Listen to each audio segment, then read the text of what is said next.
Welcome to Algebra. Today we are going to explore the fascinating world of polynomials. You might have seen these algebraic expressions before, but today we will uncover the hidden properties that make them so powerful. Understanding polynomials is like getting the master key to algebra, unlocking everything from simple equations to complex real-world modeling.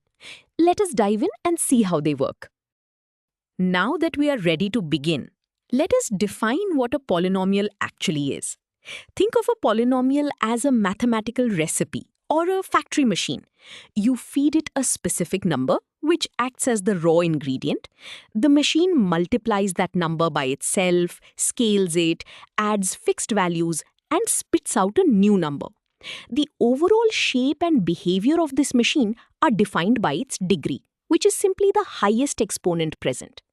If you feed the machine a specific ingredient and it outputs exactly 0, you have found what we call a root. Finding these roots is the ultimate goal of studying polynomials. Before we can uncover the most powerful shortcuts in algebra, we must start with the division algorithm for polynomials.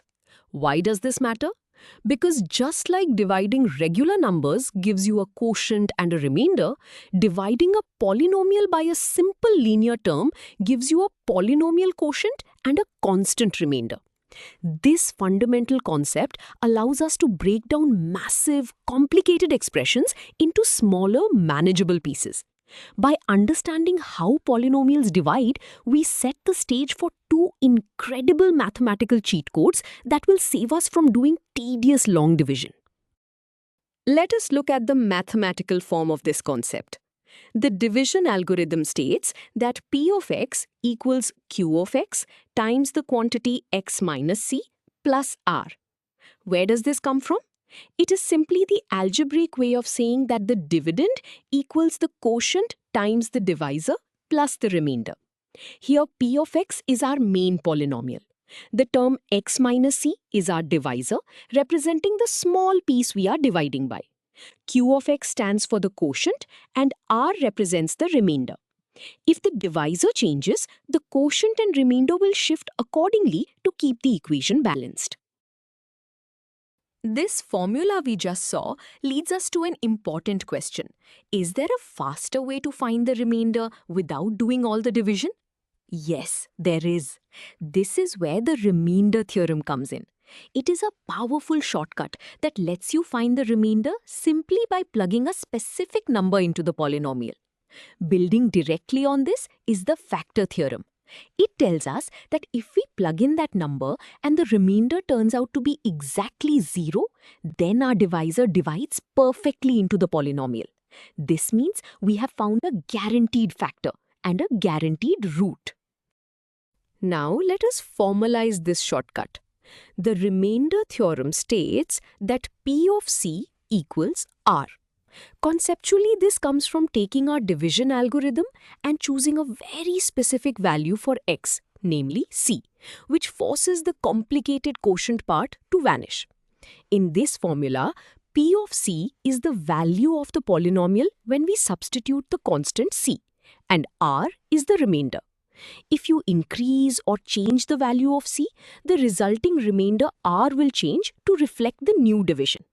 This simple equation is the mathematical cheat code we use to bypass long division entirely. Before we move on, let us see this with a concrete example.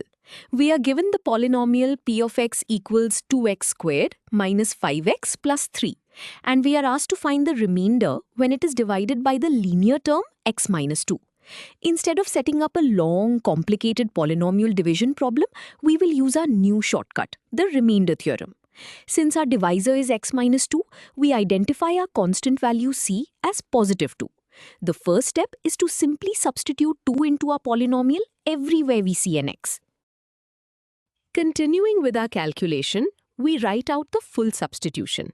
We have p of 2 equals 2 times 2 squared minus 5 times 2 plus 3. Why do we do this?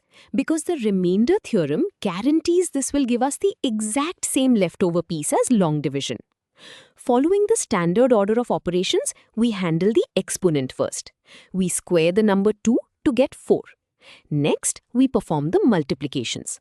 We multiply 2 by 4 to get 8, and we multiply 5 by 2 to get 10. We are now ready to combine these simple numbers. Let us finish the arithmetic. We now have P of 2 equals 8 minus 10 plus 3.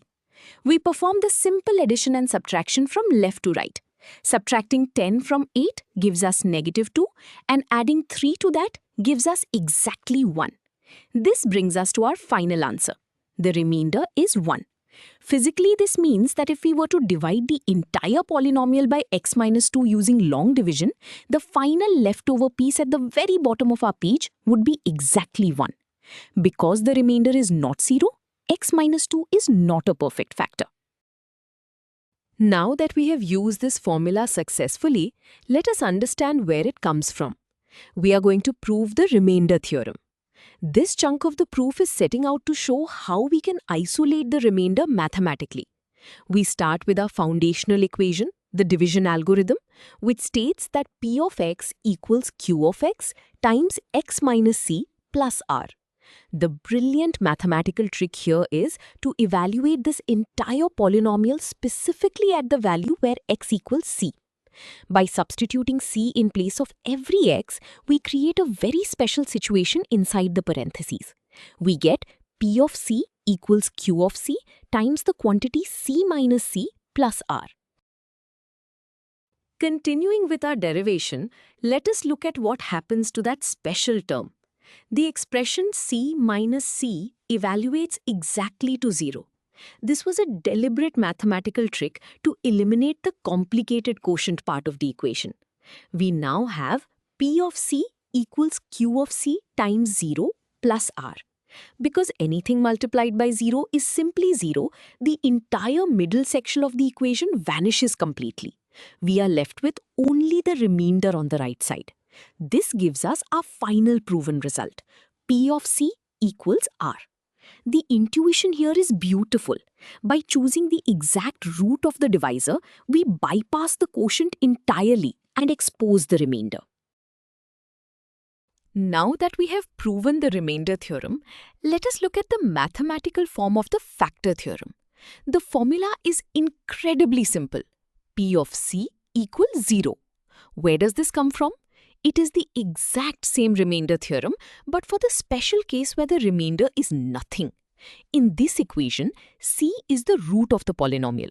If you evaluate the polynomial at c and the result is exactly 0, it means the linear term x minus c divides perfectly into the polynomial.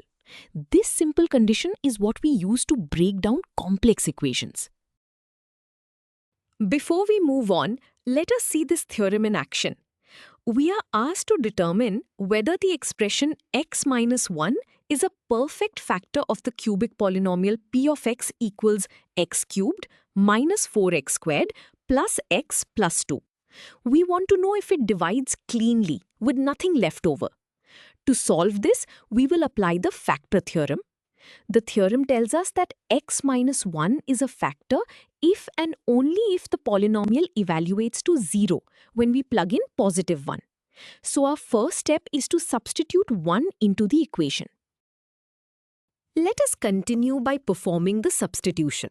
We write p of 1 equals 1 cubed minus 4 times 1 squared plus 1 plus 2. We do this to see if the remainder collapses to 0. We start by evaluating the exponents. Since the number 1 raised to any power is just 1, the cubed and squared terms simplify immediately. This leaves us with 1 minus 4 times 1 plus 1 plus 2. Next, we multiply the negative 4 by the 1, which simply leaves us with negative 4 in the second term. The equation is now ready for basic addition and subtraction. Now we will finish the calculation. We have p of 1 equals 1 minus 4 plus 1 plus 2. We add and subtract the numbers in order from left to right. 1 minus 4 is negative 3. Adding 1 makes it negative 2. Finally, adding 2 brings us exactly to 0. Because the final result is exactly 0, the remainder is 0. This proves definitively that x minus 1 is a perfect factor of the polynomial. Physically, this means we have successfully found one of the fundamental building blocks of this cubic equation, and positive 1 is a root. Now that we have calculated a root algebraically, let us look at what it means visually. Here you are seeing a graph of a polynomial plotted on an x and y coordinate system. The smooth blue curve represents the polynomial itself. Notice the horizontal x-axis? The three prominent red dots mark the exact locations where the blue curve crosses this horizontal axis. These intersections are the roots of the polynomial, where the y value is exactly 0. This diagram teaches us that finding a root algebraically, like we just did with the factor theorem, is identical to finding where the graph touches the ground visually. This visual understanding leads us to why we care about these properties in real life. Polynomials are not just abstract math, they are used everywhere to model smooth curves. They describe the thrilling path of a roller coaster and the precise trajectory of a rocket in physics.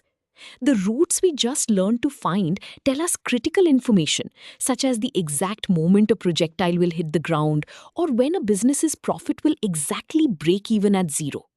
Furthermore, the factor theorem allows engineers and computer scientists to break down massive, complex systems into smaller, solvable pieces, avoiding endless trial and error. We have reached the end of our topic, so let us reinforce the most important ideas. First, polynomials are predictable mathematical machines defined by their degree and their coefficients. Second, the remainder theorem and the factor theorem provide incredibly powerful shortcuts to analyze these expressions without ever needing tedious long division. Finally, by finding the roots, we unlock the fundamental building blocks of the polynomial, allowing us to understand, graph, and predict complex behaviors with simple arithmetic. You have now covered the full topic and possess the master key to polynomial algebra. Great job!